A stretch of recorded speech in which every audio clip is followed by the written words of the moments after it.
These patch notes, chat.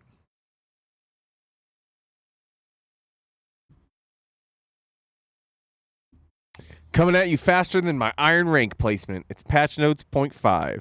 These are the kind that send wiki riders squirming, so let's get to it, okay?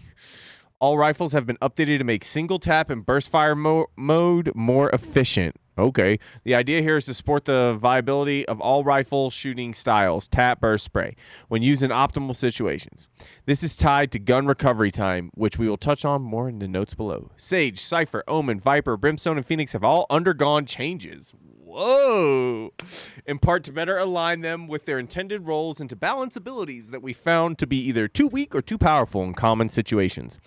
Other highlights: the cost of some agent abilities have been tuned to better reflect their impact on the game. We also lowered the cap on the amount of credits a team can bank during a match to help opposing teams catch up, so you can't go over 9,000. Wow. You can't go over 9,000 credits now. It was 11,000. And the spike now automatically falls when it gets stuck in an elevated location. You can't stop bugging your tall friend now. You'll notice each map got some love as well to remove some exploits and reposition a few barriers. Ooh. Gameplay imbalance. Weapon updates. You no longer enter the walking accuracy state when transitioning from run to stop. Oh, dude. You hear that? You will no longer enter the walking accuracy state when transitioning from run to stop.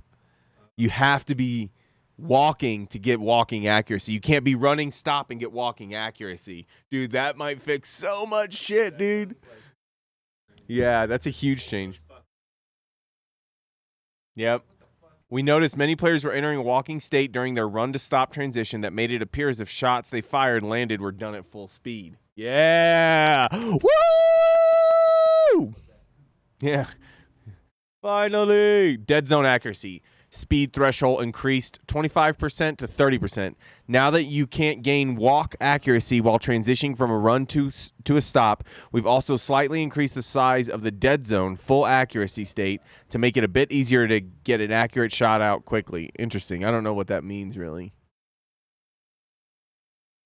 Recovery time on rifles have been updated, which should make tap and burst firing more efficient.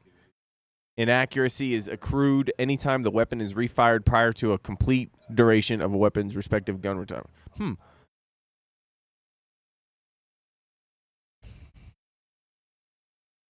Base walk accuracy 0.6% to 0.8%. We felt like walk spraying with rifles was a little more effective than we'd like, particularly at long ranges. We're going to pull back on this accuracy slightly and continue to monitor. Vandal, horizontal. Recoil reduced by 15% while crouched and stationary. This was intended to be the case and now properly matches the crouch benefits of other rifles. Gun recovery time is from 0.4 seconds to 0.375. Tap efficiency from 4 to a 6. Phantom fixed an issue where the gun recovery was higher than intended. Gun recovery time 0.55 to 0.35. Tap efficiency from 3 to a 4. Bulldog automatic fire fixed an issue where the gun recovery time was higher than intended, 0.55 now to a 0.35. Guardian fixed an issue where the gun recovery time was higher than intended, 0.4 to 0.35. Machine guns are significantly underperforming other weapons at their price points. Machine guns are meant to be bullet hoses, powerful once they get going. This is a difficult balance to strike in a game where a single bullet from the Vandal will put you down. Our hope here is to make machine guns better at what they do, shoot lots and lots of bullets, while also increasing the power of the Ares relative to weapons at similar price point. So the price reduced from 1,700 to 1,600 creds for the Ares. Firing error. This value is a curve that has immediate values between each bullet. Bullet 2 has slightly less error than bullet 1, and so on. Oh, okay. Reduce the amount of intensity of horizontal recoil after 8 bullets. Reduce the Odin is reduce the amount of intensity of horizontal recoil after first 8 bullets. Nice, dude. I love how I asked. Do you not hear me reading stuff, dude? Well, you can't get a key within 20 minutes of being in someone's stream, dude. You have to be in there 2 hours. So, oh well. Sage, slow orb zone duration decreased from 9 seconds to 7 seconds. Ooh, slow orb slowing amount decreased from 65 to 50%. So Sage loses 2 seconds on her slow orb, and it decreases speed a less than 15% now. We all know Sage is OP. We've decided to try to reduce some of her stopping power while still allowing her to fulfill her role as primary staller. Cool. Cyber Cage no longer slows enemies that move through it. Hey, that's great, dude. Nice, dude. Mystic guy, Dreaming Sammy, treetop level. Fuck yeah. We've always envisioned Cypher as a premier sentinel gathering info on his enemies and picking them off, but the slow on the cage was allowing him to move into Sage's territory by stalling an entire enemy team. We still think this will be a tool he uses to buy some time, but enemies will now have more options when pushing his defenses, especially when coordinated. Spy cam cooldown when destroyed increased from 30 to 45 seconds. Yeah, can't use that spy cam that much, bitch. Spy cams have been flying into enemy territory like Sova darts at the start of a round because the punishment for losing one to an enemy team is so low. Hopefully this change pushes you to find a safe hiding place for your initial camera. Please, not inside a box. Mm-hmm. Omen. Dark cover smoke duration 12 to 15 seconds.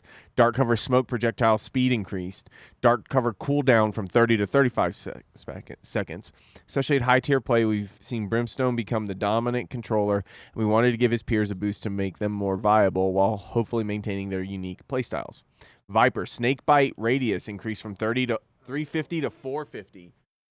Dude, her snake bite is huge now. Brimstone, Phoenix, Viper. When you see bee hoppers out there jumping through incendiary, fireball, and snake bite while taking no damage, we don't want to completely negate this skill, but we also don't want it to trivialize a whole set of characters' abilities. Height requirement to jump out of all damaging area denial abilities, 80 to 120. Snake bite, fireball, and incendiary damage tick speed increased. Total damage per second unchanged. Ooh. So, dude, get this. The Molotov, all the things you put on the ground, the fireball, the snake bite, and Brimstone's Molotov, all do more. They do faster ticks, and you can't hop through them as much. You have to jump way higher to get out of the thing. The damage per second is the same, but the ticks faster. So people are gonna walk through it and get fucked up. Agent ability credit cost tuning. We felt the credit cost of some abilities did not match the impact of those abilities. Brought to the match and made adjustments. Sage Barrier Orb from 300 to 400 credits. Holy shit. Raised Blast Pack 100 to 200. Phoenix Curveball 100 to 200. Brimstone's Incendiary 200 to 300. Jet's Updraft from 200 to 100. Oh, okay, I like that. Agent armor carried over from prior rounds is no longer destroyed when new armor is purchased, allowing you to sell newly purchased armor, return to your previous armor status instead of having no armor. Nice. Max credit cap from 12,000 to 9,000. Character updates. Sova's Aldro now includes a layer of sound for engine rotors. Audio should be better reflect thematics while maintaining how noticeable the previous version of Aldro audio was allies and enemies. That's heard in third person. Okay. Map updates. Split. Attacking teams have been having difficulty finding a foothold in territory control across the map. We've made a few changes that allow attackers better opportunities to contest A main, mid top, and B tower. Barrier locations, those clear blue walls, have been adjusted across the map to provide attackers more of a foothold into territory. Ooh, nice. Nice.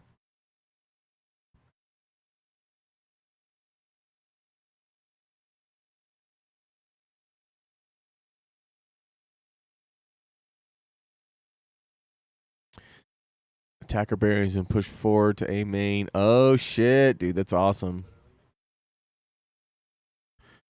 Angled the wall. Oh, dude, that's awesome.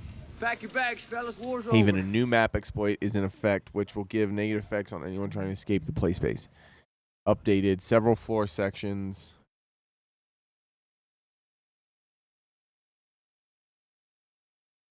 They now have appropriate material sounds. That's good.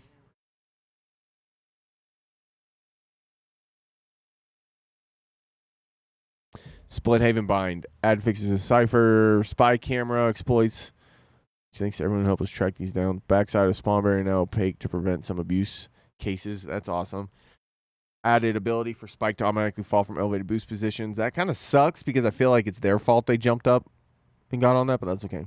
Makes multiple spots or could over penetrate map geometry. Nice, dude. No more of those Sova arrow darts.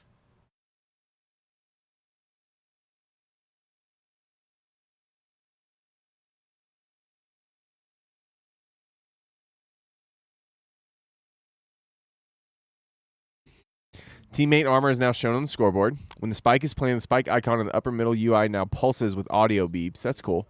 New artwork for pings to create readability in the world. Fortress Rio Fortress for minimap. Oh, cool. Added color to players' own minimap. Yo, Treetop, thanks for being down, dude. Good shit.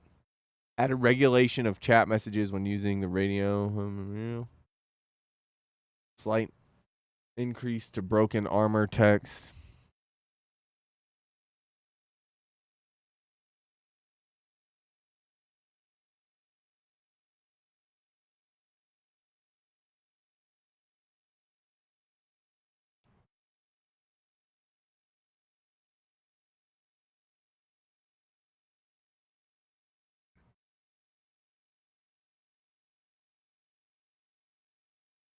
Oh, nice. They added faux coloring for Sova's Hunter's Fury, so you know it's the bad guys one.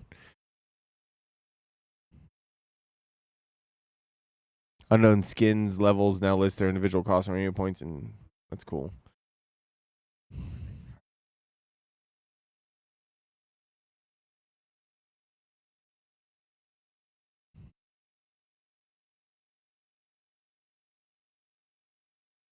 Dude, they did a lot of bug fixes. Fuck.